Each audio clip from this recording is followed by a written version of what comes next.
লা ইলাহা ইল্লাল্লাহ, লা ইলাহা ইল্লাল্লাহ, লা ইলাহা ইল্লাল্লাহ, মুহাম্মাদুর রাসূলুল্লাহ।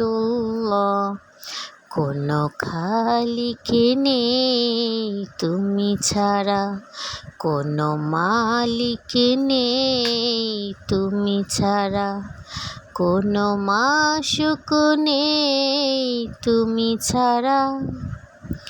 এই জীবনে তোমার মতো আপনার কেহ নাই, যেদিকে তাকাই শুধু তোমাকে খুঁজে বেড়াই।